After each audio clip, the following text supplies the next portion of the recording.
Salut Nagui, salut. Attendez, j'ai une blague. Est-ce que vous connaissez la différence entre une femme et un enfant?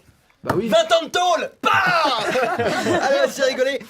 C'est l'heure de ma revue de presse et aujourd'hui on va parler de nos amis les vieux.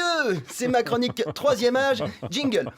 Alain Juppé, c'est très très bien. C'est comme un gentil papy qui sent le pipi et qui raconte des histoires sur les musulmans qui viennent manger nos enfants avec de la moutarde de Dijon. Et soudain, il fait une crise cardiaque.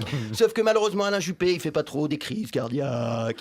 Alors, dans ma série de portraits, les candidats à la présidentielle, j'ai décidé cette semaine de mettre un coup de projecteur sur Alain Juppé.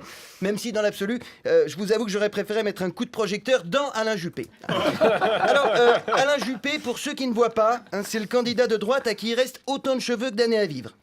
Le mec, il est grillé depuis 1995. Il a été condamné pour abus de confiance, recel d'abus de biens sociaux, prise illégale d'intérêt. Après, il a disparu. Il était en cavale au Québec. En 2011, il revient en ministre des Affaires étrangères. Et là, il a une idée de génie, attaquer la Libye. Alors depuis là-bas, c'est le chaos, c'est un champ de ruines. Le pays a été rasé. À croire que l'objectif final de Juppé, c'était que la Libye ressemble à son crâne. Toujours en 2011, quand on lui demande où en est l'offensive en Syrie, il déclare que les jours de Bachar al-Assad sont comptés. C'était il y a 5 ans. Le mec, il est aussi perspicace en géopolitique que Nadine Morano en tout. Et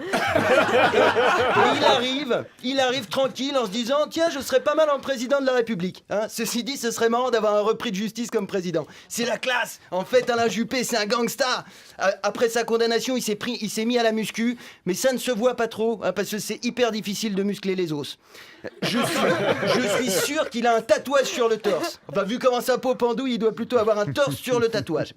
Non, on le chambre parce qu'il est vieux, mais reconnaissez que s'il est élu, ça va coûter une blinde. Va falloir installer des monte-escaliers Stana partout à l'Élysée. Il a du diabète, 3 prothèses de hanche, et même son pacemaker a un petit pacemaker.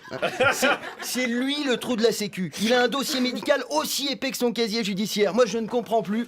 Je sais même pas ce que ces gens font là. Je sais pas si je vais réussir à terminer ma série de portraits politiques, ça me déprime trop. La semaine dernière, j'ai fait Sarkozy. Cette semaine, j'ai fait Juppé. Je crois que je gagnerais du temps si je faisais mes chroniques en direct de la maison d'arrêt de Nanterre. En plus, je serais même pas dépaysé de l'émission de Nagui. Là-bas aussi, je serais entouré d'arabes.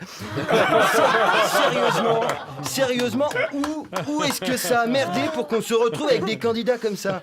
Hier, Juppé, il disait que les réseaux sociaux, c'est la poubelle de l'univers. Eh ben, c'est vrai. J'ai vérifié sur Twitter, il a bien un compte officiel et 400 000 abonnés. Vous vous rendez compte? Et il y a un Français sur 2 qui pense que ce mec fera un bon président. C'est ridicule. Imagine le quinquennat.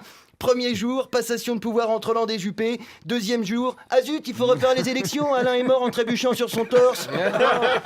Son programme, c'est supprimer l'ISF, supprimer les 300 000 fonctionnaires, supprimer le droit du sol, supprimer les 35 heures, supprimer la retraite à 62 ans. Moi, mon programme est plus simple, supprimer Juppé. Alors, quant à nous, on se retrouve la semaine prochaine pour ma rubrique Soins du corps. Et je vous expliquerai comment bien préparer le terrain pour les seconds tours des présidentielles en commençant dès maintenant à vous mettre des doigts. Merci de m'avoir écouté.